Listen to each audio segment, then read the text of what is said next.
my God.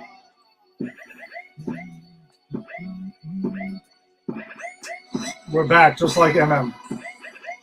That's who just back. Like MM, that's right. Just like MM, just like suiting up and just we're right back in the ship. So that's where this is at. I forgot the intro was slightly longer than I wanted to be.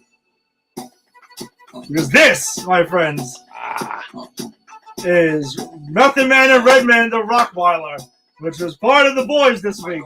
So thanks for joining us. If you're joining, as always, welcome to Granny's Peach Tea, episode 231 for those who are counting, on this wonderful Sunday evening.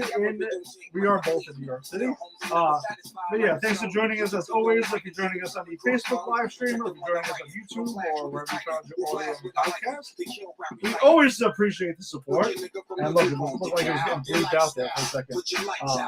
But yes, that's what we're inspired by the boys this week, which will be an interesting episode to discuss. But yeah, we got a lot to talk about here this evening. We got two trailers that dropped this week. We got Clayface, we got Spider-Noir, and we also got Invincible, which had a season 4 finale, which was a big deal.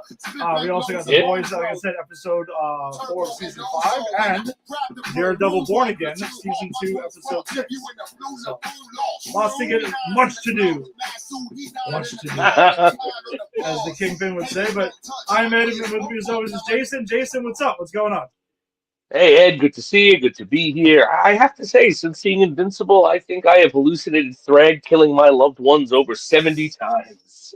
Oh, my God. Wait, Ed, behind you. Oh, what's going on? Is that Thrag? Did he just put his fist through your guts? Is he taking your innards out like it's rope that he's about to tie a horse up with? It was never subtle, right? Either, right? It was always pretty extreme. Yeah. Not a complaint, but I just thought it'd be fun to open up with a little teaser what we're going to be talking about. But yeah, happy Sunday, everyone. We're here. It's almost summer. April is going away. May is coming. That means for teachers, a beautiful thing is on the horizon. Summer break. Yeah, that is that. Well, also just the fact that it's just getting warmer. It's hopefully getting warmer here in New York City. Hopefully, well, I'm hoping we've hit our last false spring, because New York is like it's 70, it's 20, it's 80, it's 50. Like you get like 6 false springs before you actually get summer, because we don't have spring in New York. Well, the funny thing is that I think sometimes in the spring in New York, we get winter morning, spring afternoon, summer for a couple of hours, and then all of a sudden it's back to winter or spring again. You don't really know what it's going to happen. No, that's true. I mean, this is like I leave my house early because I teach high school, so I got to be there early. I'll leave and it's 40. It's cold. I'll leave my school at 2:39 or 2:29 precisely, and it's warm. It's like 70. Yeah. This is why people get sick a lot this time of year. That's it. So you don't know what the hell you're preparing for from minute to minute. But all right, so we also have a lot of stuff that we're going to keep you on your toes with. Maybe not quite as much as the weather in New York City. But we did get 2 trailers that I was certainly not expecting at all, especially the first one, because I completely forgot that Clayface is coming out this year. That's crazy. Right? It was just completely not on the radar. And I thought to myself, I'm like, man, DC Studios has 2 movies with Supergirl and Clayface, which are complete polar opposites. And then Lanterns is coming out this year, the series, right? There's a lot of stuff going on. And I would imagine, I think we're getting Creature Commandos at the end of the year, season 2. Oh, okay. That's cool. Yeah, so there's a lot going down here. But now, speaking of Creature Commandos and Clayface, that's the same Clayface that's in this movie, right? Like that character of Clayface that we saw in Creature Commandos? It's supposed to be connected, so okay. I'm going to assume yes. That is the guy. So then let's get that trailer up here so we can watch it because Jason has not seen this trailer yet. Or you saw I part of it, purpose maybe? I saw part of it, and I think they like when I watched one of the shows for this the show we're watching, and it was like to see the whole trailer, look it up, and I'm like, Oh, nah, it's one of those. yeah. Okay. Well, there you go. That's a way to start a trailer. All right, let's watch this together then, shall we?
All right, that's interesting. That is an interesting trailer.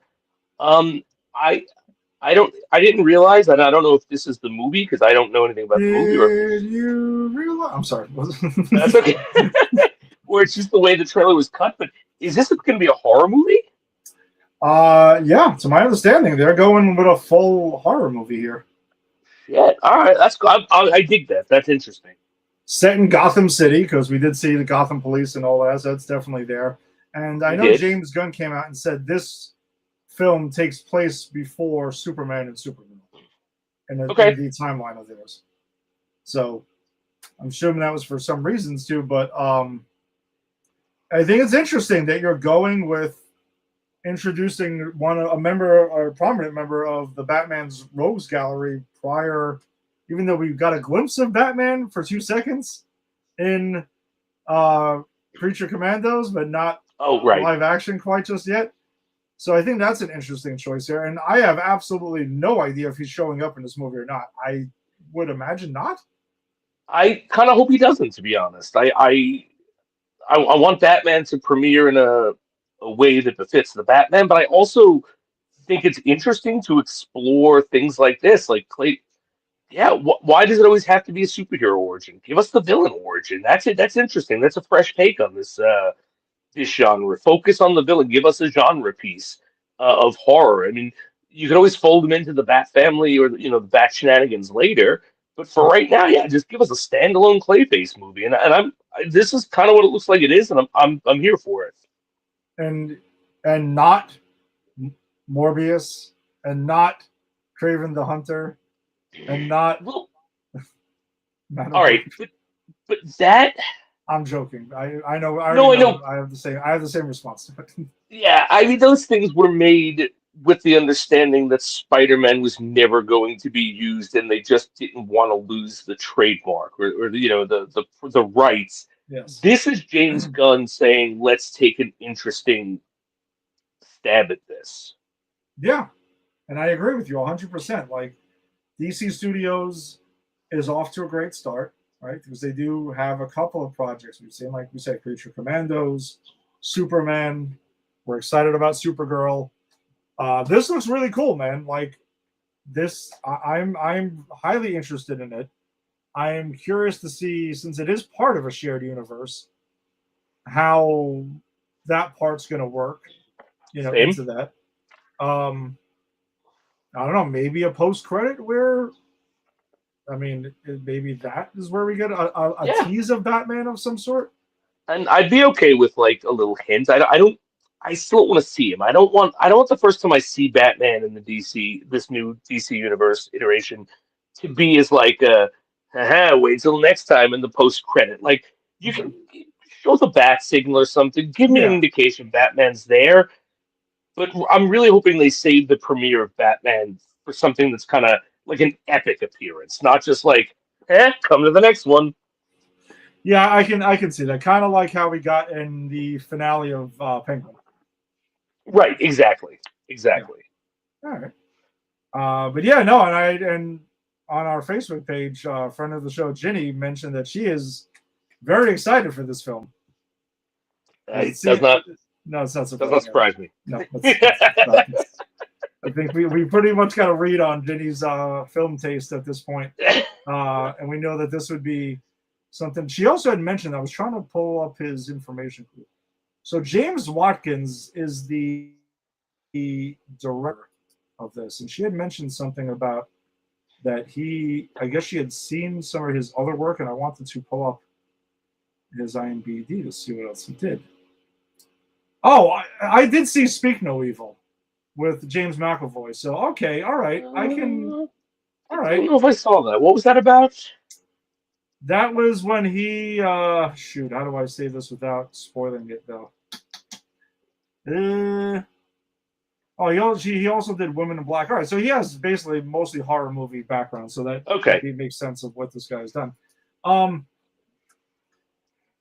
He invites this family out. Him and his wife invite this family out to talk. Okay. And yeah, okay, No. so you know what I'm talking about. Now I remember what. No, I have not seen it. Yeah, and I actually I forgot that fell off my radar. I do want to see that one. I wanted to see that when that was in the theater. Yeah, you should check it out. I've seen it twice now. Okay. And I like it. I definitely enjoyed it. It was a pretty cool little film that they did there. And this is also kind of like a low budget horror movie type thing. Like they didn't spend a shitload of money on Clayface. Like it looks good, but you know, I kind of dig that they are going with something very different here. I do too, and I love that scene, that image where he wipes his face and That's pretty haunting. The editing, like, yeah, this could be something fun. This could be really good. I think if the superhero genre is going to continue on, it needs to reinvent itself, and I think part of that is sort of heightening what the MCU used to do. I can't say they do it much anymore, but they used to give you genre films, right? Yeah. The heist film, this film, that film, and the space buddy film.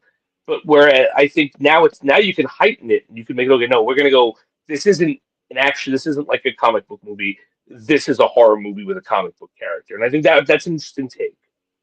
Yeah, and it is interesting that James Gunn would go there because he worked for Kevin Feige during that era, and that's always something we have said over the years of why we love the MCU as much as we do, is because they do give you. I mean, I agree with you in the film side of things. They used to do more genre pieces, and I would like to see them get back to that. But that's also why we liked Wonder Man so much, because it was a genre, piece within the with a TV series. So, by the way, I don't know if we mentioned this, but that did officially get picked up for season 2.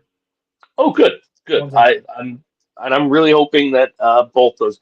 I'm sure Wonder Man himself will come back, but I really hope they get Kingsley back as well because those two together were dynamic. There's no chance he's not coming back. I don't think. Yeah, there's definitely going to be more Trevor Slattery in our future for sure. Gonna make us be thankful for Iron Man 3 and all the bounty it has given us. Oh boy, how it has come around full circle. This is, yes, for me specifically, yes. And we still haven't discussed that on the show, so that I think at this point that's going to be a really interesting discussion with everything that's changed since the last time we had that discussion because that was the first movie we ever talked about. Yes, on Granny's Peach Tea Volume 1. That's right. Yes, before we came here and we were trying to record it and put it out there on our own. Yeah. So yeah, because this is you can say this is unofficially Granny's Peach Tea Volume 2. That's true. All right, so though we did get another trailer kind of out of left field last week for another interesting entry into the superhero comic book genre, we'll say, and also by a studio we just mentioned that kind of did drop the ball on such things previously, but I'm very curious to see how they're going to pull it off this time. We got a new trailer for Spider-Noir last night, which comes out next month, by the way. That's quick. I didn't realize. Yeah, at the end of next month. So I'm pretty super excited about it. But let's check out what we got here because there's definitely a lot more than we got last time. Every mystery forms a complex web. But pull the right strand, and it's a straight line to the answer. I'm glowing bright obsidian. Universe trends to disorder. Axolotl amphibian. Monsters on the loose. Unelemental chemical. All you can do is fight to keep the chaos from your door. I came here to offer you a job. My friend disappeared. You haven't given us much to go. What can I say? The world's a dangerous place. But I think you're braver than you let on.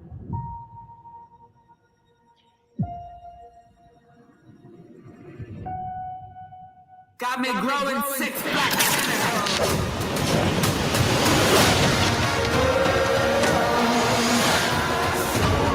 You've been in a hole ever since Ruby died.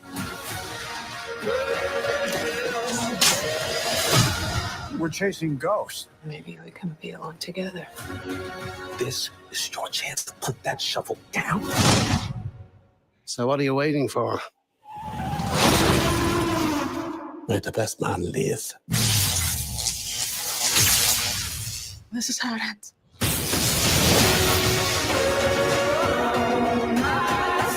The people could use a hero. Fighting is the point. He's the best show in town. What happened to your face? I walked into a door. How many times?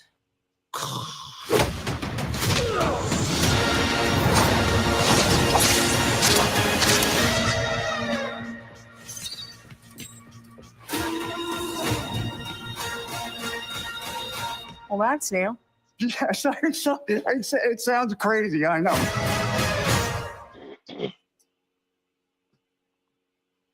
Interesting. So do you think that door that he ran into a few times, do you think he was scraping at it? At the door. Yeah. I think so, and then it hit him. Yeah, exactly.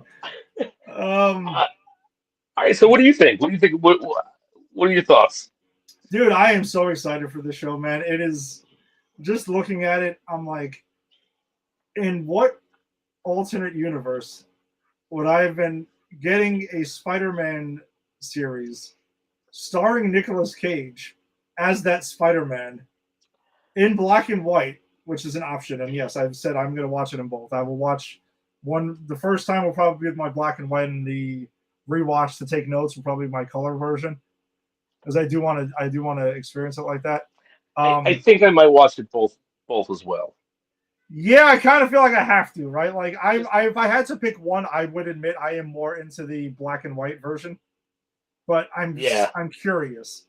Yeah, like, I think if I were picking one, I would also go the black and white, because I thought in the trailer it looked cooler, but I do want to see what they do with the colors as well, because it looks like they're putting attention and detail for that as well. So yeah, so it's just so out there. This is something I never would have imagined in my wildest dreams, and it's actually happening. that's crazy. And yeah, for Lord and Miller being behind it gives me all the confidence that they're gonna not be the Sony destroying the Spider-Man property.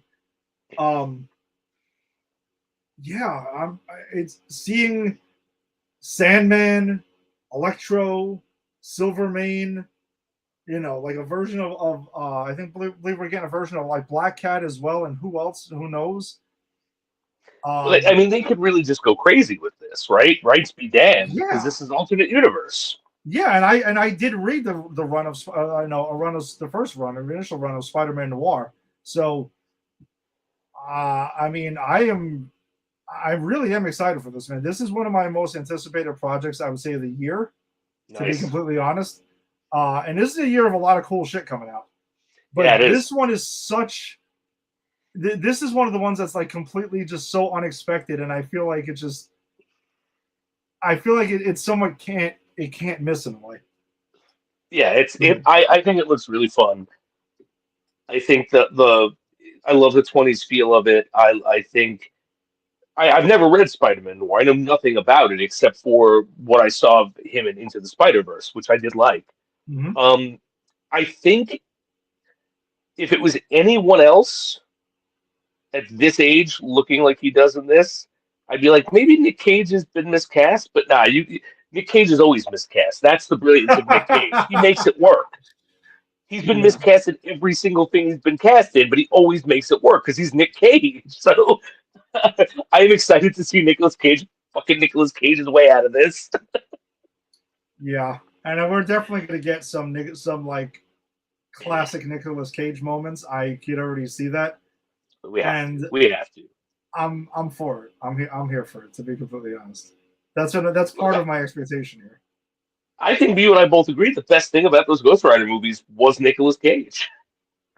Well, the first one, no, I think the first one, my favorite, the best part about it was Eva Mendes, but that's a whole nother story. Well, but I like the other thing. Fair enough.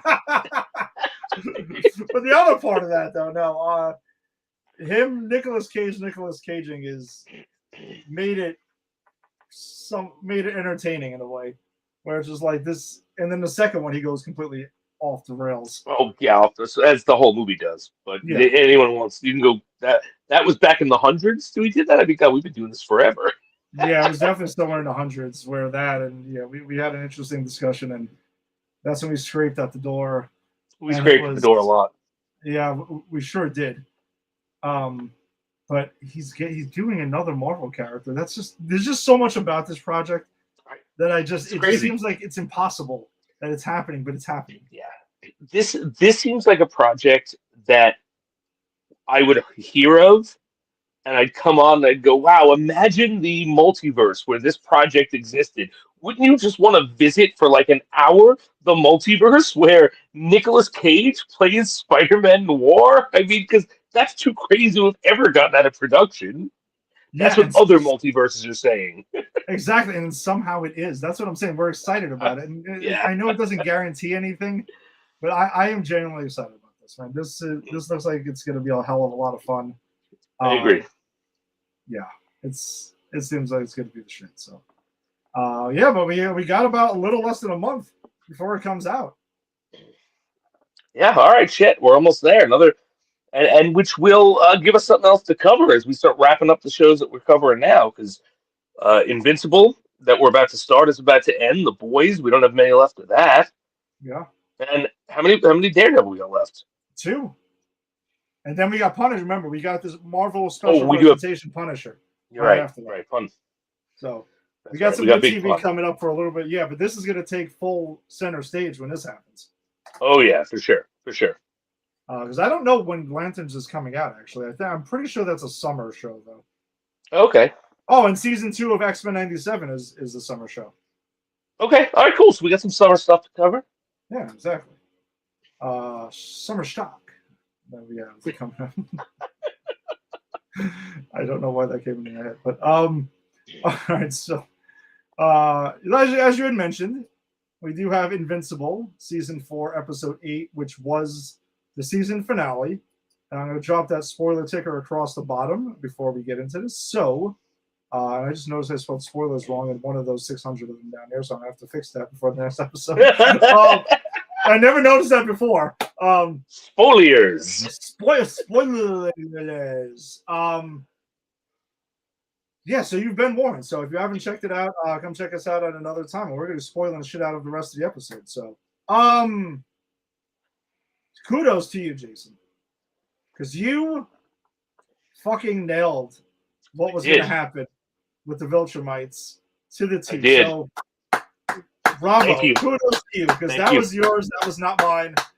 You nailed it to the T in this. And boy, did this episode, for an episode that had 0 action?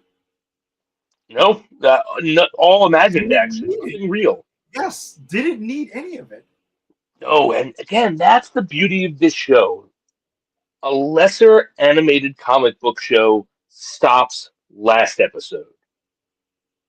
The big drag-out fight, the destruction of the Viltrum homeworld. What's going to happen? This gives us a whole other episode to deal with the aftermath. the emotional outcome, Mark coming home, Nolan and Mark's mother, and like this whole episode is one emotional beat between the destruction of the Viltrum homeworld and the reveal that they're in Earth. That's all it is, and I don't say that belittling it. I think it's brilliant. Yeah, it is. It absolutely is. I fully agree with you. I will say this, and I know it was, getting like steam on social media. This is the best season of Invincible. Yeah, it's hard. Like, yes, I agree, but the others have been so good. I do need to go back, and I said this when it ends proper. I'm gonna go back and rewatch it, and if we're still doing the show, which I'm sure we will be, when it ends proper, I will give a recap of the whole of like how it is to watch it, binge watching it. But I agree with you. As of now, yeah, I think this is the best season of it because they've really leaned into the emotional beats without sacrificing the energy and the action. Yeah, and Robert Kirkman came out this week and also said his plan. I mean, they have a greenlit season 5. They don't have anything technically greenlit past that, but the show's doing so well. I would be surprised. It'd be pretty shocking if it wasn't. But he said he plans on doing Invincible for somewhere between 7 and 9 seasons. Oh, I'm sure that's what he's got material-wise from the books, right? Yeah, because he did the comic book. So I mean, he's also doing this. So yeah, he has the material for it. So we're at the midway point about.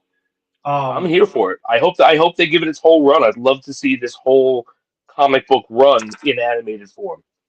Yeah, I agree. So go ahead, take us. Where do you want to start? All right, so let's start with Mark, right? Okay. I think we'll start with Mark and end with Nolan, and we'll get everyone in between. So, Mark comes back.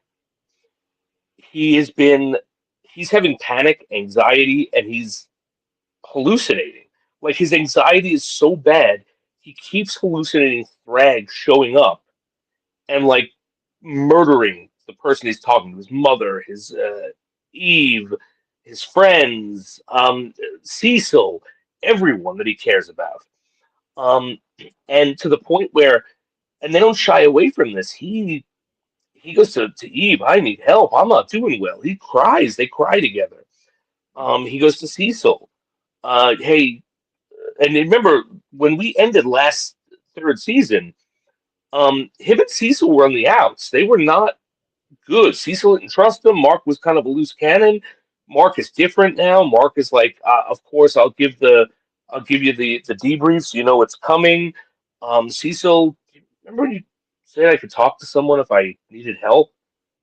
And Cecil, like, and this is why I like that character Cecil, because he's like, oh yeah, for the debrief can wait. We're on that. Yeah.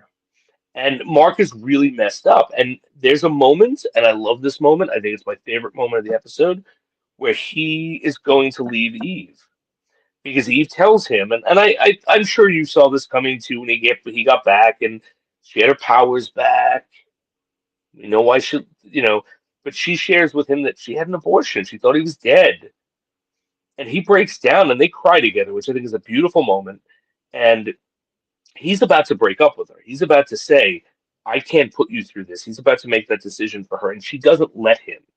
She says, no, it could be me out there next time. We do this together. You don't make this decision. And I thought that was a really nice moment because that's what you need in a relationship, especially a relationship with superheroes, and what everything that just happened. And I thought the way they handled Mark's aftermath of literally destroying a planet and living in fear that the Viltrumites were coming for him was done perfectly. Yeah, did you fall for any of them? At least the first one? No. All right. So I fell for the opening. Okay. Right? Because the episode opens with the Viltrumites coming and destroying, fucking up the planet. Yeah. And this is Invincible. Yeah. Okay? That could have happened. Nolan killed more people, really, in an episode in the first season. So I watched it, and then when they walked it back and it was a dream, I went, oh, everyone after that, there were little like visual cues Hmm. that it was false. But that's why it was thrown at the end, because the end, when Thrag actually shows up, there were no visual cues, and I'm like, oh shit, is that really him? That can't. That's it. And then it was, and then we get told what the plan is, which we'll get to. I don't want to jump ahead because I want you to sort of weigh in on Mark's journey as well. Yeah, I think Mark's journey is pretty heavy in this, man. Like he especially like when they're on their way back to Earth, and him and Nolan are just there contemplating things, and Tech Jacket's speaking to them, and basically just saying random shit just to see if they're not paying attention. But then as soon as they get the word, oh, we just entered Earth's galaxy, suddenly they are paying attention, they can hear everything. So it just tells you like how much it shows you really how much it's weighing on them. Yeah, stuff with Mark and his hallucinations, and I will say fear. It's pretty jarring, but yes, after the first one or two, I was like, all right, so I know where this is going and stuff.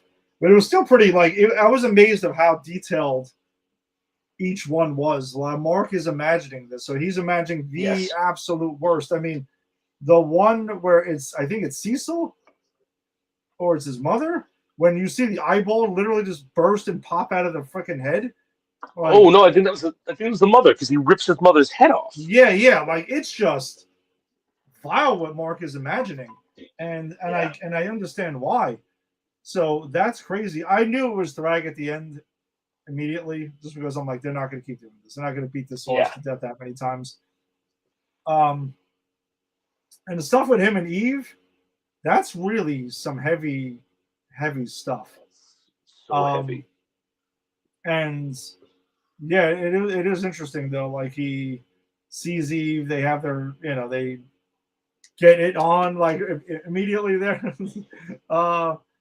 And yeah, because he's back from his journey, he's just whatever. He just kind of like gives in immediately, like there's no thought. And yeah, you find out from her.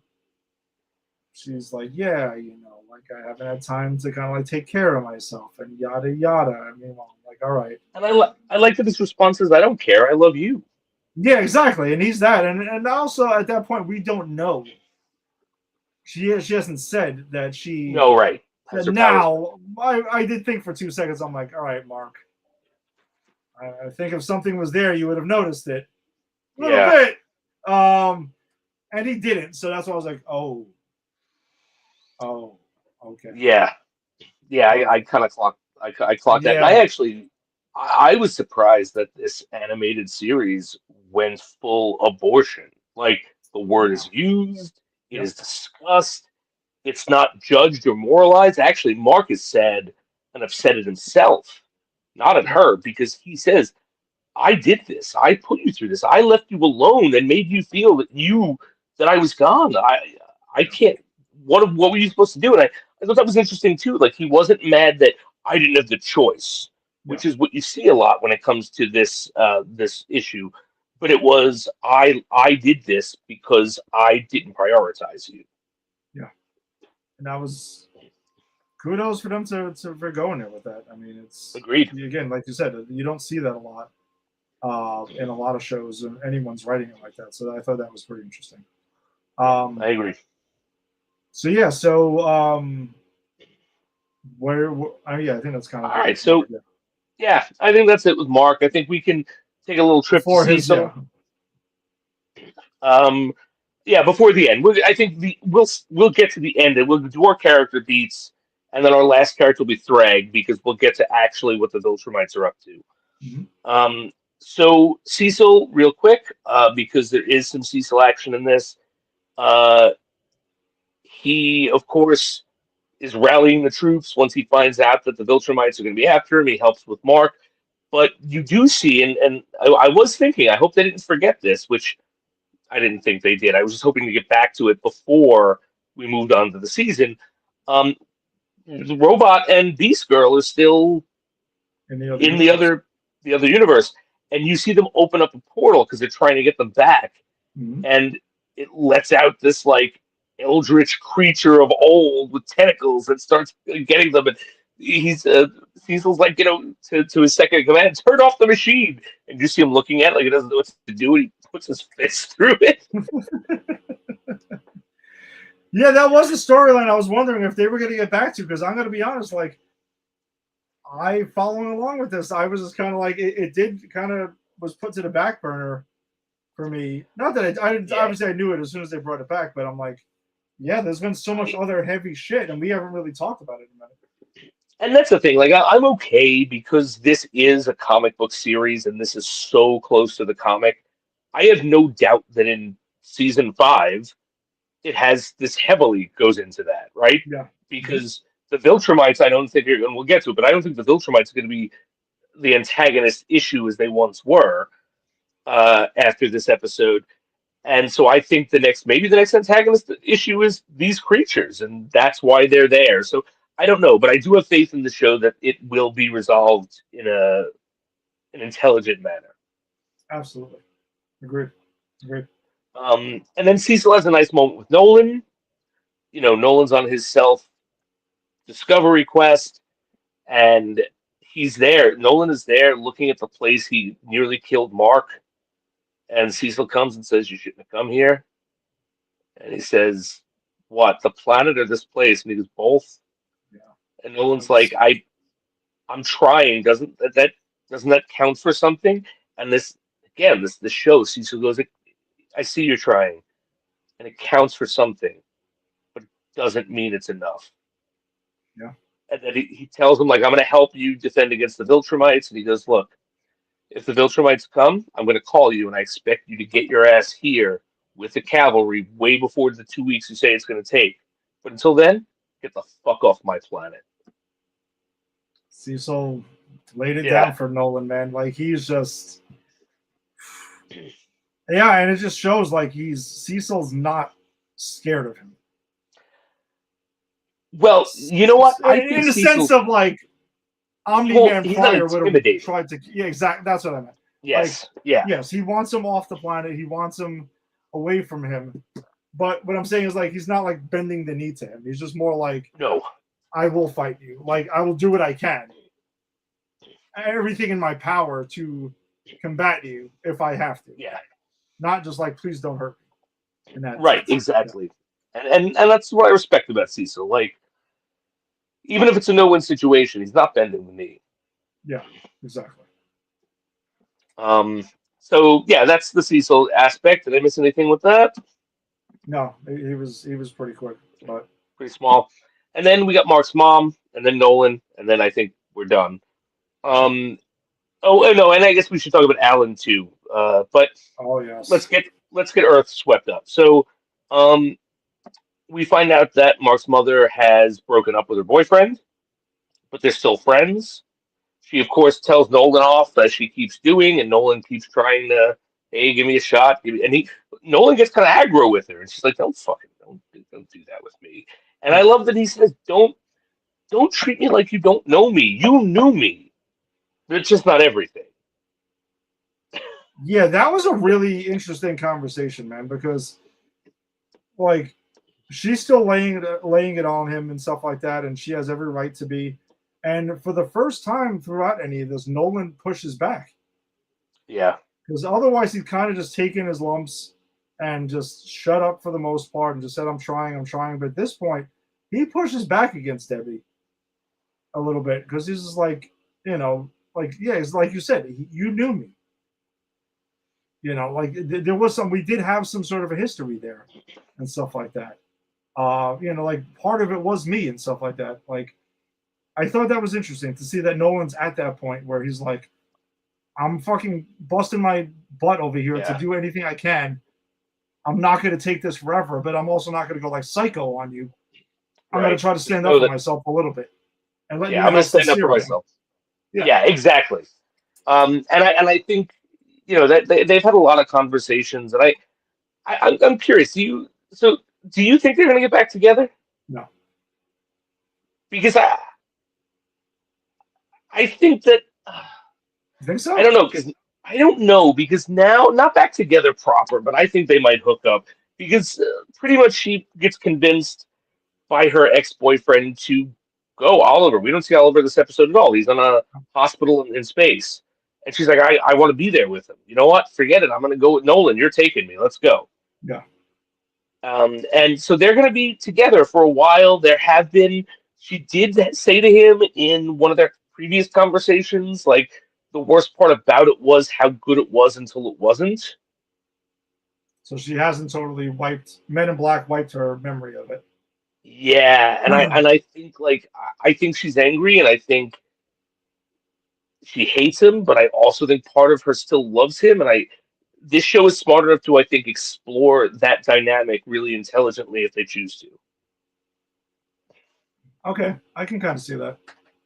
I still don't think they get back together, but I can see where they can dabble in the concept and explore that relationship more.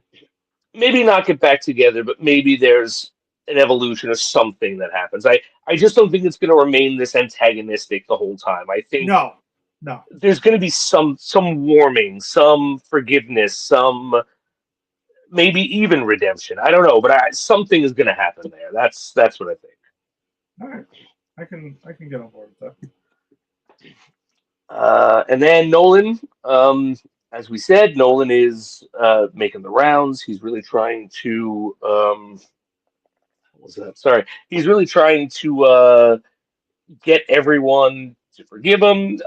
He's really worried about Oliver. His whole plan is, I'm going to go see Oliver. He comes back to Earth just to protect them. When Cecil tells him to get off the planet, he leaves. I think that's really it with him. Like, there's not much outside of like the redemption arc and him trying to get back to Oliver. That's really it. Yeah. There's Alan the Alien also dealing with his new role as the one in charge of the what was the name of it again? Coalition of Planets? Yes, Coalition of Planets. Why can I remember the name Coalition of Planets but not the name Debbie? What the fuck is wrong with my brain? I don't know. I got nothing for you. And the fact that was one that I couldn't, I was really drawing a fucking blank on for some weird reason. Because I'm like, Mark's mom, the cool chick, Oliver's mom, you know what I'm talking about? Oh, Debbie, yeah, right. And you're like, what's it called? The people together, like, oh yeah, Coalition of Planets. I mean, come on, duh. So he's got a lot on his plate, man. He does, and I think it's really interesting that he's trying to find his voice. They're pushing back. He's trying to, because he's not used to being in charge. But Thetis has given him a lot more than anyone in charge should be given. He pretty much says, look, Nolan knows this exists, but doesn't know the plan. No one else knows anything. Here's a scourge virus. The one that nearly took out all the Viltrumites when I gave it to them like 100 years ago or whatever it was. Yeah, finish them off. From the grave. I was not expecting that in the fucking post-credit scene. I'm going to be completely honest. I was not either. What? So, yeah, no matter what happened, he was like, if there's one alive, that's too many. That's it. Yeah. And I can't really hate him for it, because I completely believe that if he survived to initiate his own plan, he had no plan of surviving the Scourge virus himself. No, he was willing to take everyone out for the betterment of it. Like, he really was invested all in to wipe out the Viltrumites. Like, no matter what. And unfortunately, destroying their planet didn't do that, because now what are they doing, Ed? What's the plan? So, as Jason correctly predicted last week, they are here on the planet of Earth, living amongst the people. But Jason, what are they doing with the humans? Oh, there's a lot of getting it on for procreation purposes only. Yes, only procreation things. So, yeah, at the end of it, when Thrag and Mark meet up in the sky, they have their conversation, and it is a chilling conversation. It is. By the way, and they're living amongst the people, and basically just like straight up, like, dude,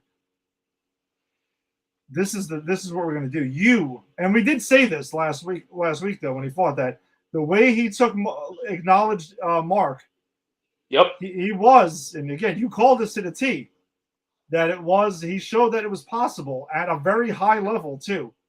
Basically replicating Viltrumites almost to the T. Mm-hmm. And saying, we're going to live amongst you. And I think it's interesting, too, because they're not enslaving Earth. Nope. They're not taking over. Thrag literally says this. You're going to agree that we are going to live among you. We promise not to out ourselves, not to use our powers, not to mess with the natural way of things or the world or government. All we want to do is live amongst you and procreate and rebuild the Viltrumite, not even empire, just species. And Thrag has a really interesting line here because he says, when I was raised to be the emperor, it was to save the Viltrumite bloodline, to save our species, to elevate our species. And we talked about this last time. I think he is feeling the effects of losing what he felt was the cream of the crop of his species. Yeah. The ones that survived the culling. Yep. And now this is him trying to rejuvenate that. Now, of course, once they get big enough, they're going to go back to their old ways. We all know that. But Mark doesn't have a choice because they pretty much say, we both survive or no one survives. Like Thrag says, we'll destroy this planet and our chances of survival as well. We all go down together or we all thrive. What's your choice? Yep. And Mark doesn't want to. He fucking keeps saying no, no, no. But in the end, he's got to agree because there is no choice. Oh, because he also says thinking about his mother and Eve and everyone else. And it's like he's he's got too much to lose. And he knows, like, it's not just them. They will destroy that planet. They will take every human being down, and there's nothing any of them could do. 40 Viltrumites? Yeah. There's nothing anyone on the planet can do. There's nothing anyone in the coalition can do. Nothing to be done. And the fact that Thrag is like, look, you won't see us again. We're getting in there. Yep. And I think, but that's the interesting part, because I wasn't 100% right. I thought there was going to be some enslavement involved. I didn't realize it was going to be, we're going to live among you and sort of grow from within. That, I think, is even more interesting than what I posited. Yeah, and I think it's also, shit, what was it? Damn, I lost my train of thought.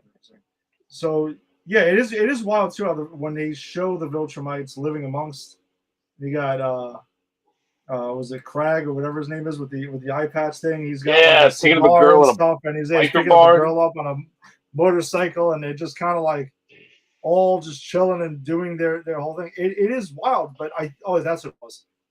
Because when Mark says throughout the episode, and people ask, "Did you win?" He says, "Yeah, kind of, yeah, not really. Like we destroyed the home world, we had them on the run, but now he's ultimately in the end. This resulted to you. They've got you by the balls more than ever." Actually. Yeah. And it's what Cecil says. Cecil said, doesn't sound like you won. It sounded like you kicked a hornet's nest and ran.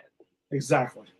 Yes. And that kind of is like, and I think that's why this episode is so interesting too, because you would think at the end of last episode, yeah, they destroyed the Viltrumite home world. Yeah, such a show of power. But what was that going to accomplish? It didn't take any of them out. All it did was piss them off. Yep. And also make sure, and also it resulted in what they did, because they have no home planet to stay on now. So now they're going to go to yours and like, all right, well, this guy stood toe to toe. We've seen firsthand that it can work. Now we're going to do it, just like Mark. We want a bunch of Marks right now. Now, here's an interesting question, and I don't know the answer to this because I don't read the comics, but I hope this is explored. Nolan comes to Earth every much as a Viltrumite as any of those 40, right? And being on Earth and having a child and making relationships with people on Earth changes him. What if what they're about to explore is not the Viltrumites taking over from within, but how living on Earth changes them in similar fashion to Nolan? is an interesting call. And I think that's. Do they end up turning? And I don't know. That's what I'm thinking. Like if next season, again, I have no basis for any of this because I don't look any of this shit up. I'm lucky I have time to watch it for the show. But I remember when Nolan in the first episode goes through the portal and takes out that whole race of alien creatures that we're now saying might be the big bad of next season. Mm-hmm. I think it'd be kind of interesting if the Viltrum might step up at some point during that, an invasion in a similar way Nolan did. Not even in a we're the good guys way, but in a no, under our protection way. And then it starts to change because I think it didn't happen overnight with Nolan, but clearly he was changed as a creature, as a person. And I think it would be really interesting if they play around with, like, what does it look like when evil can be changed? Yeah, maybe long term. Maybe, just maybe, the Viltrumites are not the big bads of this entire run by the time it's over. Right? I mean, who knows? I mean, well, Robert Kirkman knows. People who read the book know. Lots of people do, but I don't. I need to do it. So. And I want to keep it that way, honestly, until at least this is over. Same. Yeah, listen, kudos to them. Great season, phenomenal season. This show literally is getting better each season. So you can't say that about a lot of shows, and this is definitely one of them that is improving every single time. So can't wait for season 5, man, for next year around this time. I hate that I gotta wait a year. I know. It's a bit much. But hey, at least we know it's consistently coming down the pipeline, right? True. Yeah. All right. So next up is a show that we know is wrapping up, and which, by the way, news came out on Friday. Gen V is not getting a season 3. It's not? Nope. It's over. Oh. But Vought Rising is coming out next year. And that will be That's the a show. prequel, right? That's the prequel around Soldier Boy and Stormfront. Yeah. All right. I mean, I guess I don't know where they're gonna go, where they would go after what they're doing anyway. That's just kind of a bummer, though. I like Gen V a lot, and Yeah, I wish I knew it was going to be the end when I watched it and we reviewed it. Yeah, I agree. Yeah, that was a bit of a bummer. I don't know if that was always the plan or not, but because they didn't announce the season 3 for quite some time, so right. Maybe again, I would imagine those character story arcs are going to get resolved in these last couple of episodes. So maybe that's what it is. Sure, but still, I did like it, and I was hoping to see it keep going. But yeah, me too. Yeah. All right, but let's get to the matter at hand. So I'm going to say overall, this was a weird episode because while I was entertained by it, I didn't love it. I kind of felt like the overall final season's story arc didn't really get advanced at all in any way, shape, or form. And it was kind of like a random side quest filler episode. And again, not saying it wasn't entertaining, because filler episodes can be entertaining. I'm just saying, like, I remember at the end of this episode being like, all right, so we did this stuff. Funny moments were had, right, as always, and like quirky stuff and shit like that. There's plenty to talk about here, but I still like the V1 is still in the same situation. We're still in place. Yeah, I mean, I didn't love this episode. I do have some questions, but I think this episode was more for character development more than plot development. Sure. Which I think you could do both. But I think I like moments. There were moments in this episode I really liked. For sure, absolutely there were. Yeah, but as a full episode, I felt there could have been a bit more meat there. Like something more needed to happen at this compound. Yes, exactly. That's my point. It's just that cool moments happened. But overall, I'm just kind of like at the end of it. I just sat there for a minute. I'm like, so we're still don't have the V1. We don't know anything further about it.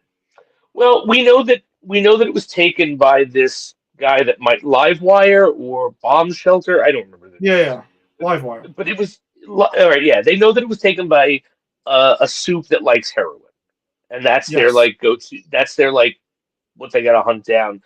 But I think I just felt like the resolution of what was actually going on at this compound. I think that was a bit of a letdown. Yes. Like it was this guy, so things I did like about this because it leads into what I'm going to say. I like that we get a bit more backstory on Soldier Boy. We find out that he was kind of like a rich little pussy, a crybaby who bought his way into the experiments. Um, I thought that was great. We find out that what's causing everyone in this compound to be angry and kill each other is a guy that he got shot up with V1 with, who's just been trapped here in the root and emanating this anger forever. Yeah. And then Frenchie tricks not Homelander. Frenchie chick tricks Soldier Boy So into killing him, and then Soldier Boy is like crying about it, and I wasn't sure. Like I was confused about what was going on there. so I guess I was too, where I wasn't really 100% sure with that. Like, I don't know if it's just because, like, was the things the guy was saying was right, and he was kind of being outed a bit. I don't know, really. I'm going to be completely honest. I wasn't 100% sure about that part. And then there is this moment because we're jumping around. Yeah. So he comes with Homelander to this base to find the V1. I think it's great how he gets put onto this because it was Sister Sage is like, oh yeah, I just wanted to call you to let you know that. And she gives a bullshit reason to let him know that Homelander is going to look for this, and that tells us that's important because that tells us Sister Sage is now working against Homelander on the down low, right? Yeah, which I kind of, in a weird way, I've kind of always felt that she has been. Yeah, but I think now it's like this is happening. It's Yeah. like there's no speculation anymore. He goes there, locks Homelander in this radiation room that Supes can't get out of, and says, "Fuck you! I'm gonna go destroy all the V compound because I don't like you." And then, like, did he expect Homelander not to get out? Did he expect that to kill Homelander? Did he No, expect Homelander to get out? In which case, why was he sitting there going, "Okay, kill me, just do it"? Like, what was the plan there? that's another thing where I think he was just. I think he did fully expect Homelander to get out eventually, but he was just going to torture him a bunch. And again, like you said, buy him some time to find this V1 and destroy it so he can't be truly immortal. And that's it. I also don't know if Homelander can kill Soldier Boy or not. I don't know. Like, that's the part I'm not 100%. Like, what he would have had to do is, like, decapitate Soldier Boy to kill him, because I feel like that is something that will definitely kill. Like, if someone decapitated Homelander somehow. Yeah. I would imagine that would murder him. Like, you know what I mean? Like, that does. You're an immortal to an extent. Like, you don't age. Right. You're super powerful. The virus is not going to kill you. But I don't think you're like immortal. Like you said, if you were to find some crazy way to decapitate him, I would imagine, like, what was he gonna do? Laser his head off or something like that? I don't know if that would have necessarily happened. Yeah, I don't know. So I found that all a bit confusing, and we'll see where it goes next episode. Homelander doesn't do anything. Yeah. But that's theirs. There's a lot of pissing contests between them two. There's some great lines. I mean, they're both good actors, and they're really good at going off each other. Yeah, and then I guess the boys, everyone except for Starlighter go to this compound and look for this stuff. They're being made angry toward each other. They start fighting. The only one who remains sane is Frenchie because he was a drug addict and fucked up his brain chemistry. I thought that was fun. Yeah. we get Butcher getting to have a face to face with Homelander when Homelander can't do anything. Uh, I thought that was really cool and interesting. Like there's some moments here. Um, but that's all I could say. Like, and we'll get to the Starlighter stuff because that's a separate thing. But there's not much that I could pick out outside of they fought and got mad at each other, and then they weren't mad at each other and moved on. Well, that's what I'm saying. That's my point. Is that there were a lot of vile things that they were airing of the grievances, if you want to say, because even MM at the end says when they're out of there, he even says like, "I meant every word I said." Yeah. But then he's like, Butcher's like, "Are we cool though?" And he's like, "Absolutely." I guess they needed to get it off their chest and maybe to clear the air, like in a way. Right. Which because there was a lot of tension between the boys this season specifically, right? There was a lot of shit going down with them. And I guess that was kind of like, hey, let's just have a bitch fest, basically. They're going to let it all the fuck out. Because even when Huey says at one moment, and Kamiko is a bit shocked by it, he's like, yeah, she can be a real bitch sometimes, talking about Starlight when she's not there. And she's even like, whoa. And at the end of that, though, when she comes back, like he's happy to see her. So that's what I guess it serves as, is them just ending all this tension they've had. Yeah. Yeah, I just think it could have been done in a. I fully agree with you. Yeah, I'm just trying to find way. out like really what was the point of a lot of it, and that was what I got from it. And even the Homelander there's just more of Soldier Boy pouring onto Homelander about how he's a disappointment and how much he hates him. And this is all stuff like it's not like he didn't know this before the thing starts.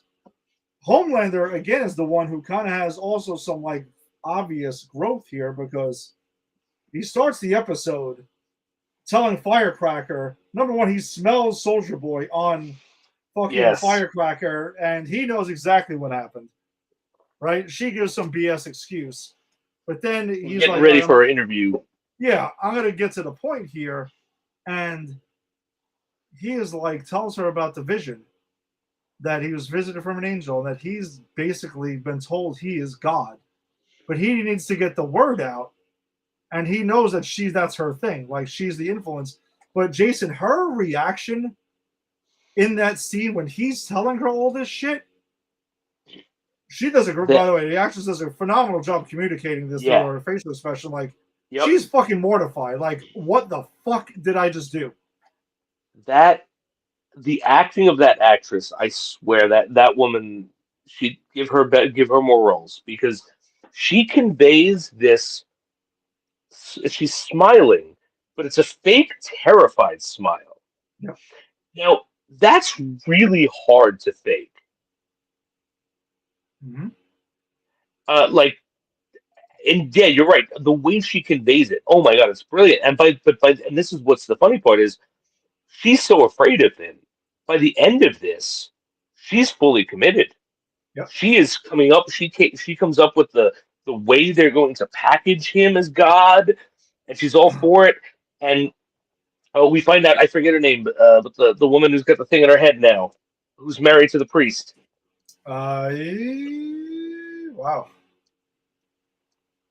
Not Leslie. Lila? No, I'll look it up quick. All right.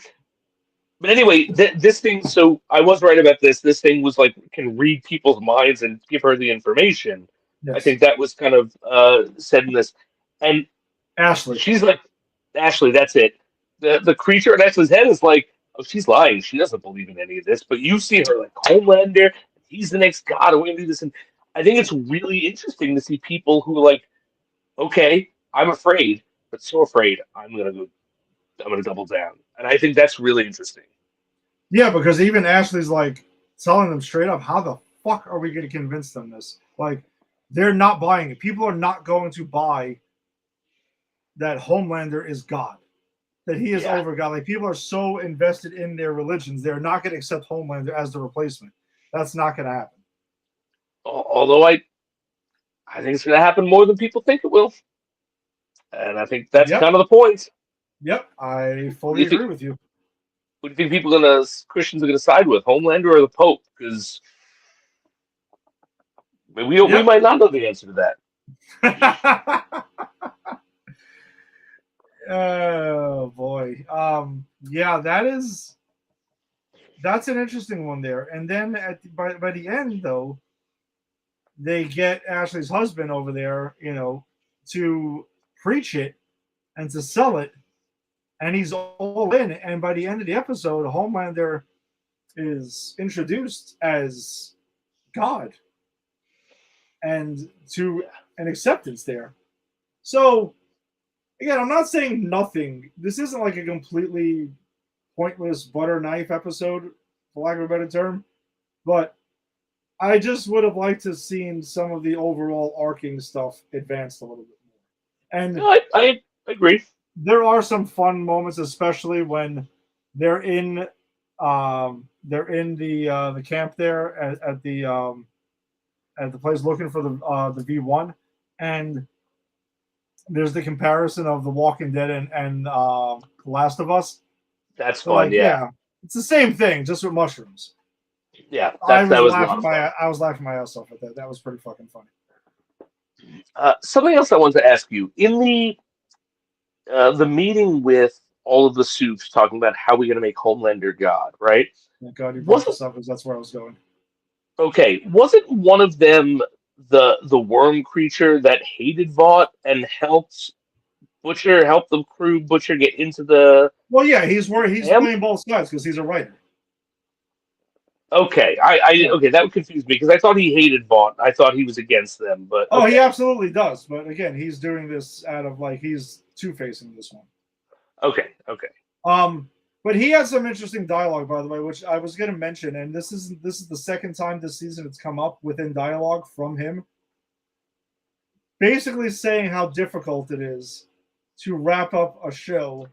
Yes. Convincingly. There are a lot of people who are taking these things as warning signs that they're getting a little worried that the show is maybe not going to stick the landing, and they're almost like trying to prepare you for it. I'm not taking it like that. I'm taking it more as like they're actually pumping out their chest and saying, you know how it's really hard for other shows to do this, but not this one. We know what the fuck we're doing. I actually think I'll take it a third way. I think it's them going, well, we know that no matter what we do, people are going to bitch and moan about us not sticking the landing because there's always a section of people on the internet that complain. So we're going to make jokes throughout. And anyone who thinks we stuck the landing, great. Anyone who didn't, we go, well, that's the joke. Yeah, no, I can see that too. That's the other way I would take it.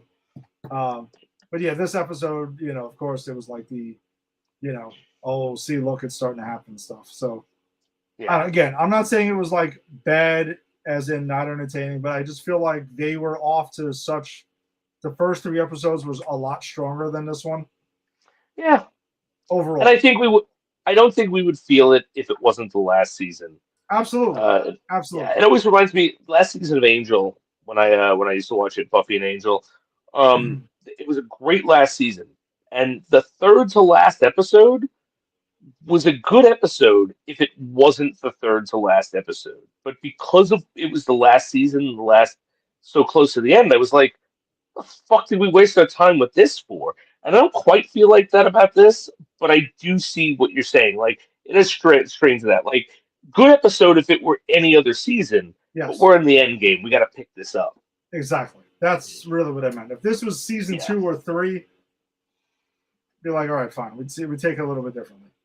But just that we're wrapping up. There are only 4 left after this. So it just felt like a weird time for, again, a air quotes filler episode.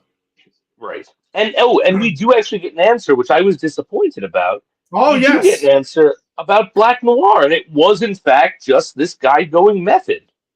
All right, so I'm glad you brought that up, because that is a great way to end this segment. Do we think this... I have a weird feeling this might be a misdirect. Okay. Because I just feel like there's... I have a hard time buying that they're going to say that the Deep is correct on something like this. That he was actually right the whole time. Because he's such a fucking nitwit. And I'm starting to wonder though, like, is somebody else also Black Noir? Oh, so like sometimes it's this guy and sometimes it's not? Yeah, maybe. Or Okay. ready for this? Hold on, you ready? Oh shit, what's her name from Gen V? The girl who controls people and stuff. Oh, you're asking the wrong person. The blonde, Ah! cracked skull. Yes, yes. I will have it. Oh, Kate Kate. Dunlop. All right. What if Kate's playing games with him? I still feel like this is the way that the Gen V crew gets involved in this. Okay, I like that idea. That's interesting. Like she's kind of controlling him at times. Yeah, something like that. Maybe not necessarily a straight swap or something like that. I don't know. Or again, I just feel like there's more to this. They gave us so much to chew on to direct us that it's not Noir, then to just reveal that it is him and he's just going full method. Or, and again, kudos to the show for getting me to flip back and forth on this. Yeah. Because then on the other hand, maybe that was the misdirect and they were playing games with us beforehand. Yeah, I don't know. I don't know. I'm But gonna stand by. I'm gonna make a choice though. Okay. I'm gonna say that this is a misdirect. Okay. All I right. think this is a misdirect. I like it. What do you think? I'd like it to be a misdirect. I don't know. Yeah, if it's not, I'm gonna be kind of pissed. Yeah, like I don't see, and this just because I don't see it doesn't mean it's not there. But I'm just saying I don't see I don't see what it's trying to misdirect me from, which I guess is the point. But Yeah. usually I'm good at seeing those things. So either this has pulled one over on me, or it's screwed up. So let's see. And you know what? I hope it pulled one over on me. I want this to do well. I love this show. No, me too. Me too. All right, so we'll see what happens with episode 5. They kind of like, in our opinion, like get fully back on board with this. Yeah, but I mean, look, not a bad episode, just not one, not a good episode for this season. Exactly. A show that is definitely not having that kind of an issue right now is Daredevil Born Again Season 2, Episode 6. Man, this friggin' show, I texted you guys right after I watched it. Yeah. Because I've been staying up for, like, I'm usually, like, watching baseball. And then when the Yankee game ends, I'll walk my dogs. And then I come back and I'm like, no, I'm still staying up. I have to watch Daredevil tonight. Because I can't not do it now. You need to know. I have to know.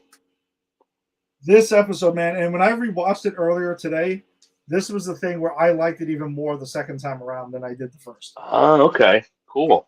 I will say that. Chilling opening when we see Fisk at the bedside of Vanessa. Yeah, Vanessa. Which, by the way, just a note that Fisk doesn't actually say one friggin' word in this entire episode until the end. Really? He does not. And it's completely by design. I didn't even clock that. That's awesome. Until he sees Matt in that scene, he doesn't say one word in this entire episode. Now, granted, this episode shows him at his wife's bedside, dying, and her doctor coming over to console him. Holy shit. Goes to give him a hug, and he fucking doesn't say a word to him, and fucking basically squeezes him to death. Breaks his back, yeah. And then Fisk has done that in the comic, right? Yes, absolutely. Yeah. So as soon as he went to give this guy a hug, I'm like, so he's murdering the doctor, isn't he? Yeah. Oh, for sure. I know he was done. There was no way he wasn't. Yeah, that was a chilling scene. And again, just him going around, goes to his wife's funeral. People call him. Mr. Charles calls him, and he doesn't say anything. And a conversation is had with no words. Buck tries to. shit. Buck tries to talk to him and just kind of gives him a look, and Buck knows what to do. I'm telling you, Jason, if you get a chance, try to rewatch this episode. I think I'm going to. Rewatch it and just keep an eye on that. It adds a lot to it. The fact that he doesn't speak until he sees Matt at the end is crazy. I clocked it the first time around. But the second time around, watching the other scenes, like knowing that this was by design, made it even cooler.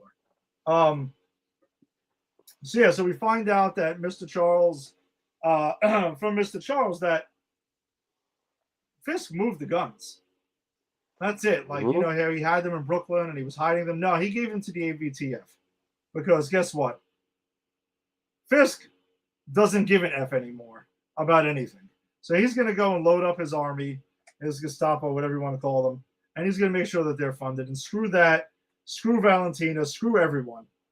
Like, it's on now. And that's where that thing goes. And Mr. Charles, that's when he calls him to try to, like, get into some shit. And Fisk takes the call and doesn't say one single word to him. And he gets off that call saying, oh, fuck. Like, he knows the shit's hit the fan with him. So again, communication through Fisk's. People are scared of Fisk, and they know what's going on with him, and he's not even saying a word, which is just tremendous. And on the other hand, we got Bullseye is still with Karen and Matt, which we saw at the end of the last episode. And Karen suggests to Matt in this conversation, like, listen, he should fucking die. Why is he here with us? Fuck him. Like, enough. And she even communicates to Matt, the stuff with you and Fisk, maybe it's meant to be either you or him. Yeah. Like, she goes back to callback again, and I love these last two episodes calling back to the Netflix series a lot. Mm-hmm. Because she even says, hey, that thing I had with Wesley when I shot him, I felt bad, but I didn't regret it. It was either him or me. And it ain't going to be me. Self-defense, basically, you know. And Matt is still trying to hold on to that. Like, it can't be that way. Because that's what separates them from who they're trying to stop. And Karen ain't buying it, man. She's really not buying it at all. And I think it's interesting to note that, you know, Karen is thinking more like Frank Castle. Yep. Absolutely. You know, and I think that's where they're going with this. Like, she was on that Frank Castle show, right? Like, yep. I wouldn't be surprised if she shows up in this new Frank Castle show. You know, I think that's kind of what they're doing here, right? They're setting up that Frank Castle Daredevil border, but with someone that he really loves. Yeah. And he says so in this episode, you know, like there is that. But she also later on wakes up Bullseye because she's had it. She wakes him up, and Matt has to come back and stop her.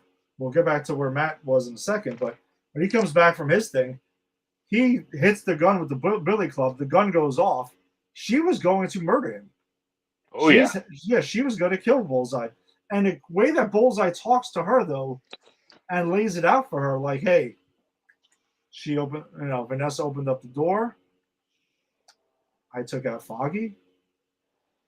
Now I should die for Foggy. It's just an equation. He's ready to go. He doesn't give a fuck. No, I think he wants to go. I think he never intended to survive this. Nope. Not at all. Any of it. He's just... No. Yeah. In his mind, he was going to walk in, kill Fisk, be taken out, get out. He didn't kill Fisk because something he couldn't foresee, Vanessa. But then also survived it, which he didn't want. No. A lot of things, yeah. And yeah, so that stops there, but then it also gets into this thing where, like, Karen and Matt get into it, and she tells Matt, hey, you know what happened to me? I grew up. And kind of leaves. And that's where that kind of leaves off until later on, where Karen gets involved with the Resistance at the end. Because the Resistance is doing a kind of like protest reveal type situation in front of City Hall at the end, which really gets things excuse me, off the rails. Yeah, no, I thought it was really interesting too, because you get a shot of all the anti-vigilante task force, and you see the one who was helping them, and you see like the guy who's in charge, the real evil one, and right away he's taking a shine to him. Oh, come sit with me, let's go. You're like, oh no, he knows, but he uses it strategically because they want an excuse to fucking open fire on these peaceful protesters. Yep. And so he goes to him as the protesters there. He leans in, he goes, I know it was you fucking rat. And he like stabs him or shoots him or whatever. And he goes, look at what they just did, open fire. And even his own people are like, what did you just do? Well, he calls him, by the way. I love the way he does call him, though, because he tells him, you Fredo fuck. That's it. It was you Fredo fuck. It wasn't you fucking rat. You Fredo fuck. That's even better. I do love that line. And then he shoots him. You're right. Then it causes them to open fire, and all hell breaks outside of City Hall there. But before we get into, though, we find out where Matt was earlier in the episode when he returns to Karen to stop her from murdering Bullseye. Jessica Jones has officially returned and made her appearance, and actually is officially in the MCU. Now, yes, we see her in the beginning where Valentina sends her goons, right? And Mr. Charles' goons like after her, and they throw like this grenade-like thing in her house, and her daughter picks it up, and it's beeping and beeping, and she goes outside and she's beating the shit out of them in the background. And awesome. She comes back and grabs the grenade and is like, "Yeah, that's not a toy. I'm sorry, Danielle." Oh man, you know that when she showed up, I was like, oh my god, that I went crazy. I've been wanting this moment in the MCU for so long. Yeah, now she's like officially part of the MCU now.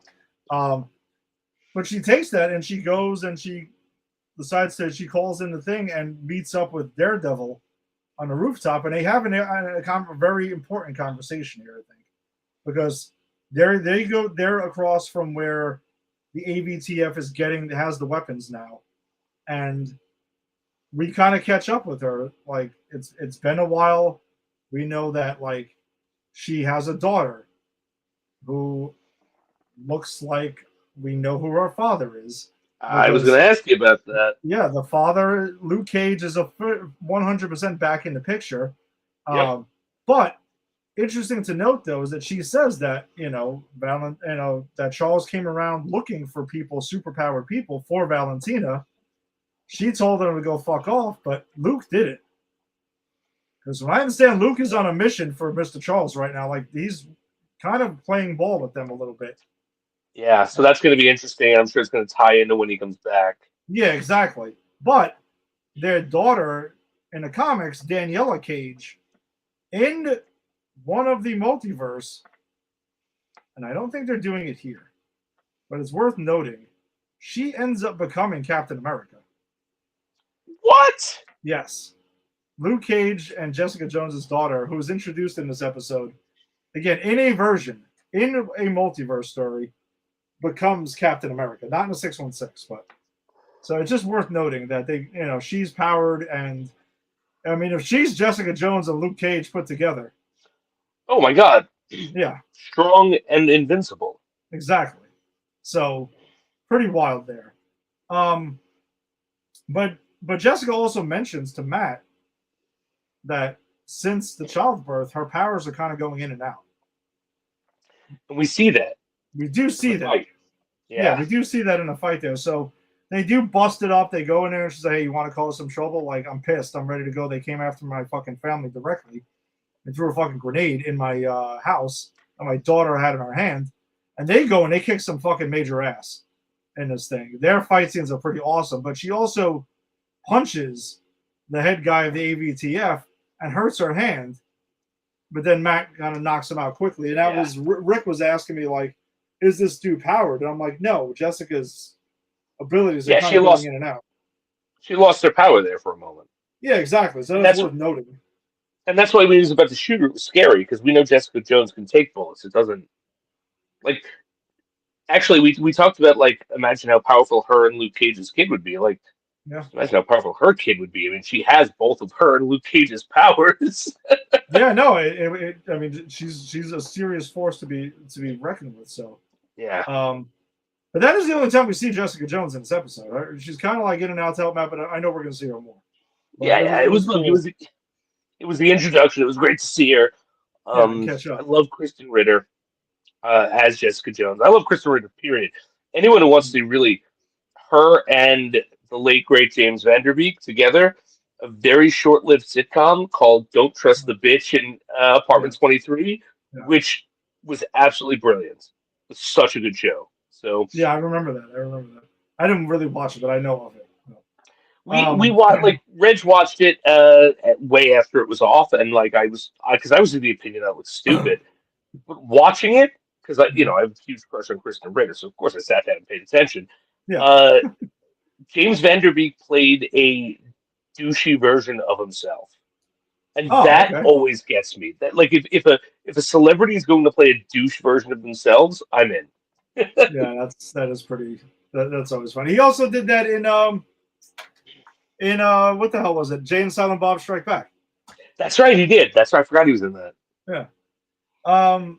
So it's also Daniel's birthday, by the way. Which, by the way, I also remembered. I'm like, I was a little bit surprised you found out last week that was Gandolfini's kid. I didn't know that. Yeah, I didn't know that. But I do love though, and I'm not. You can go into it, but I do love what happens here between him and Phoebe because this was what I was talking about last week. Like I said, I was kind of disappointed in her because he's not evil, he's not doing the right thing, but there's also a really good scene where, like, and I think it's this episode where someone says to him, like, working for the mayor, that's how people like us move up. Yeah. That's how middle class people move up, and that's all he's trying to do, and he does have real feelings for Phoebe, and I would have been disappointed if she was just using that against him to get the dirt on Fisk because they were friends. But she was not the woman I thought she was the woman that they were going to bury last week. She was not, but I guess they buried someone. He did it. Mm-hmm. Made his dad proud, I'm sure. But then she goes to his house in Staten Island with him for his birthday, just to hang out with his family, and it's this real intimate thing, not in a sexual way, but in like, you're just coming to my world in Staten Island and hanging with my family and being a part of it. And Buck tells him, hey, if you want to rule her out, because Buck knows that she's the leak. Yeah. You want to rule her out, feed her something. See if it surfaces. And he does. He feeds her that Fisk is not going to run for a second term. And she's very, very close to tweeting it out and goes, and this is what I liked. She went, you know what? Because he specifically said, this is between us. Please do not share this. He made it clear that this is I'm telling you this because of my feelings for you. Mm-hmm. And she decides not to do anything with it, which I like that. I thought that was a really nice moment. Yeah, because she's at his house. They sing happy birthday, yada, yada, meets the mother. All of that. She goes to his room. She sees like he's a real person. He's a genuine person that's trying to like, just like you said, he's just trying to get ahead in a way.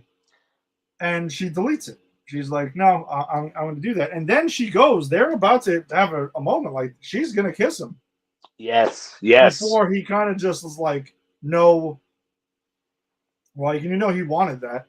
But like she finds that chip in her pocket, because he does go through her jacket because he's very suspicious of her as well, and he knows this, and he's even like, listen, yeah, he's like, listen, I found this. Is this the next video and all this other shit?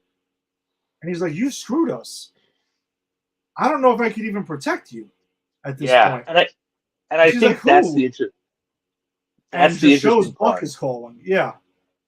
Like, I'm sorry to interrupt you, but that's the interesting part, because he doesn't go, I hate you, you fucking did this to me. He goes, shit, I knew it was you, and now you've gone too far, and I don't think I can protect you anymore. And I don't know, that I think the fact that they give this kingpin acolyte, this person who really is all invested in the wrongdoings of Fisk, this humanity. Like he is a real person who's just made bad choices. Mm-hmm.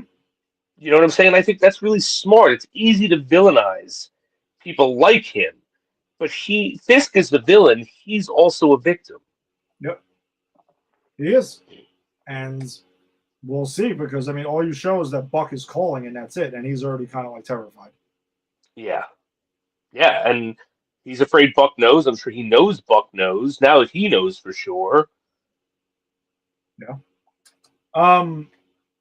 Also involving Buck, his lady friend Heather has a scene here that she's in Vanessa's room, kind of looking at things, and she starts having a whole head turn thing moment, and then Buck walks in.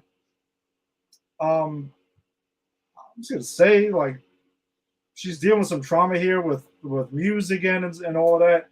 And even to the Yeah, point that's where right. she's talking to Buck about it, and Buck allows her to try to like show him exactly and reenact what he did to her.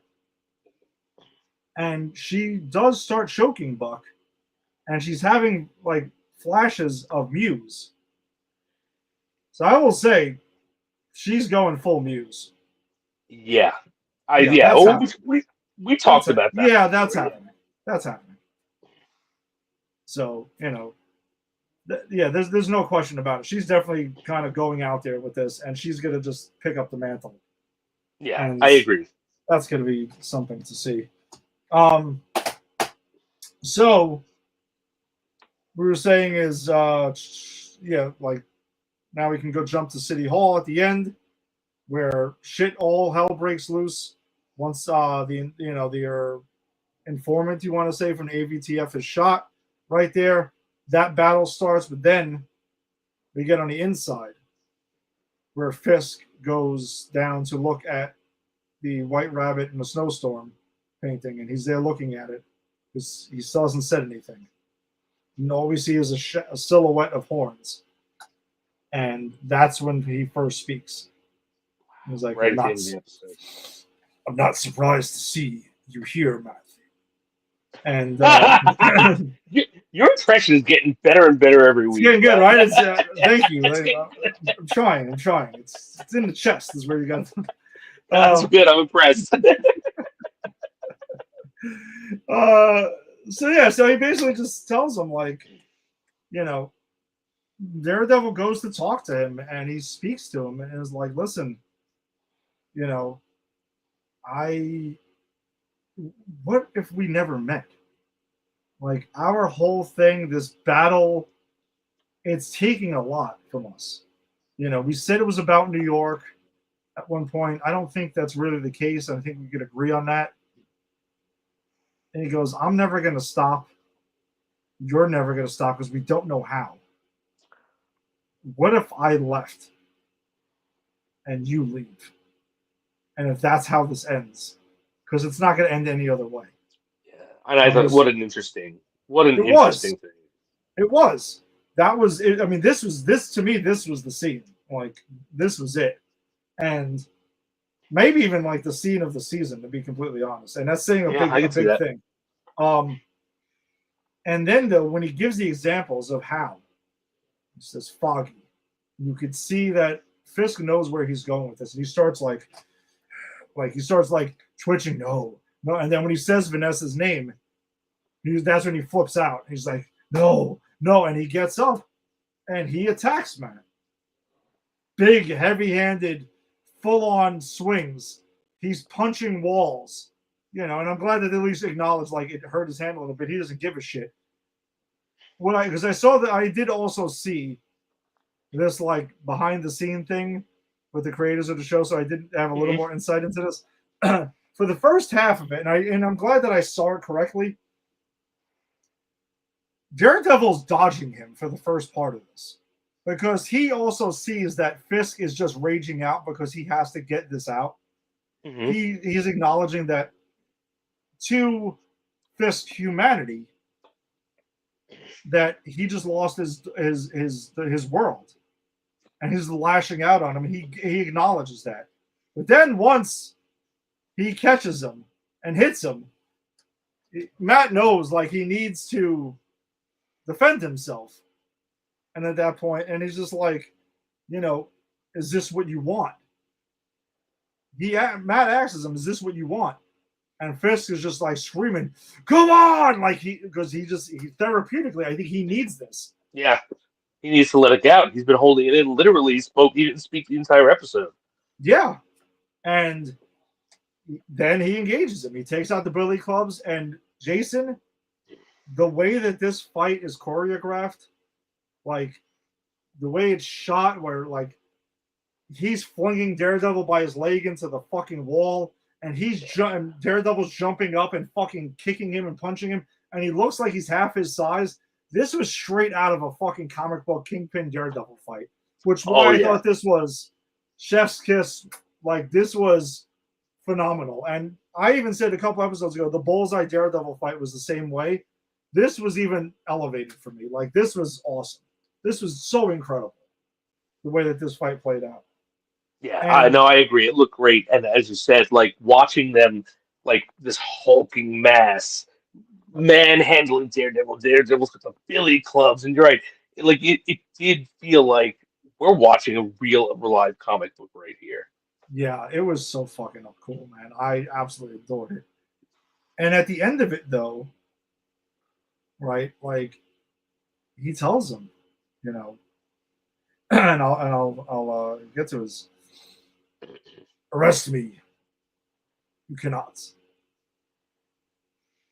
Kill me. You won't. And then Daredevil he acknowledges it, he takes a minute, and then he leaves because he knows he's right. Yeah. He can't, like that. This is basically, he has to find another way. It's the line he won't cross. Yeah, he has to find another way, which ties in perfectly to his conversation with Karen, with Bullseye earlier in the episode. It would be interesting, and I don't think this is going to happen. I don't even think it should happen, but it'd be interesting if this season ends with Karen killing Kingpin. Right? Because if Karen is taking on the Punisher-like ethics of it all, and Matt is the Daredevil ethics, and we know how that plays out between them. I don't know. I'm not saying I think it will or should happen, but it would be interesting if it did. It would be very interesting if it did.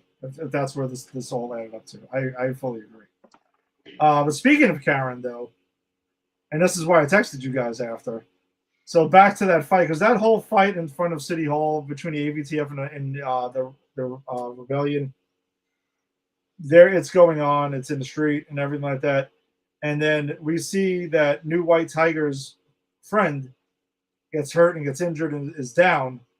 And Karen goes to help him, loses her wig, but then is busted, red-handed, by the top officer in the AVTF.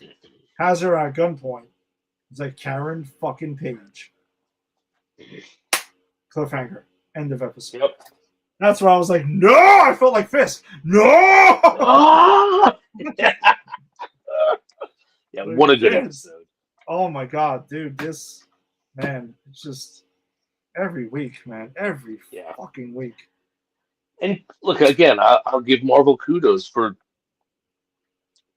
putting their pride aside, taking what was worked and what was good pre-MCU and just making it MCU, because I don't think we would have loved a Daredevil version if it didn't harken back to that Netflix show. I think we would have liked it, but I think we always would have been thinking, even if we got Charlie Cox and Kingpin, D'Onofrio, I think we would be like, yeah, they were really good, but it's missing something.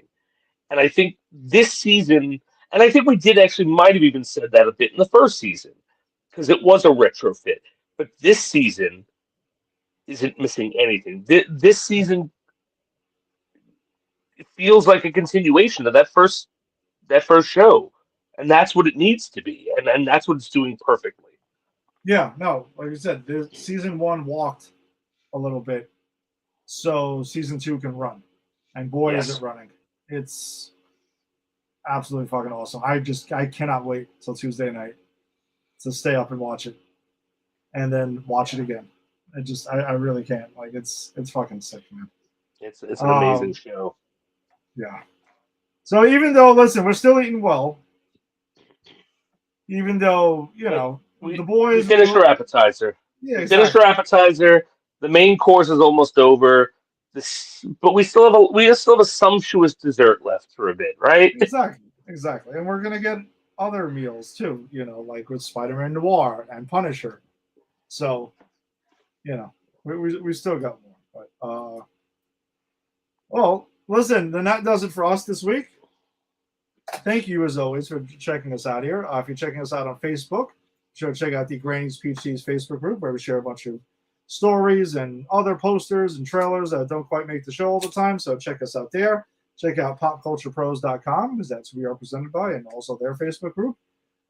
If you're checking us out on YouTube, subscribe to Pop Culture Pros and wherever you found your audio-only podcast. We will be back next week talking about Episode 7 of Daredevil Season 2, Episode 5 of Season 5 of The Boys. And Jason, it's movie time. Ooh, what do we got? What do we got? Because Mortal Kombat! We